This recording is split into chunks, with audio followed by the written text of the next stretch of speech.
एक दिन इब्राहिम समंदर के किनारे बैठा लहरों को गौर से देख रहा था। अचानक पानी में से एक चमकती हुई रेनबो फिश बाहर आती है, जिसके रंग बहुत खूबसूरत होते हैं। हेलो इब्राहिम, क्या तुम मेरे साथ समंदर की जादुई दुनिया देखना चाहोगे? हाँ जरूर, मैं जरूर जाऊंगा। मुझे बहुत शौक है समंदर की दुनिया देखने का।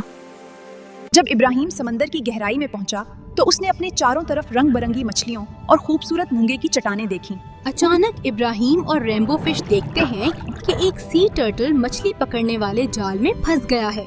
ये समुद्री कछुआ बेचारा जाल में फंसा हुआ था। वो जाल से निकलने की कोशिश कर रहा था। इब्राहिम ने हिम्मत दिखाई और आहिस्ता आहिस्ता जाल खोलकर सी टर्टल को आजाद कर दिया। शुक्रिया इब्राहिम, मैं बहुत देर से इस जाल में कैद था और मैं इससे निकल नहीं पा रहा था। तुमने मेरी जान बचा ली। तुमने एक बेबस सी टर्टल की मदद की है। ये जादुई मोती तुम्हारे अच्छे दिल का इनाम है। शुक्रिया। ये जादुई मोती मैं कैसे इस्तेमाल करूँगा? जब भी तुम इस मोती को हाथ में लेकर किसी की मदद करने की नियत करोगे, उसमें से रोशनी निकलेगी और तुम्हें सही रास्ता दिखाएगी। जैसे ही इब्राहिम ने जादुई मोती को हाथ में लिया, इसमें से रोशनी निकलने लगी। इब्राहिम मुस्कुराया। असल जादू अच्छे दिल में होता है।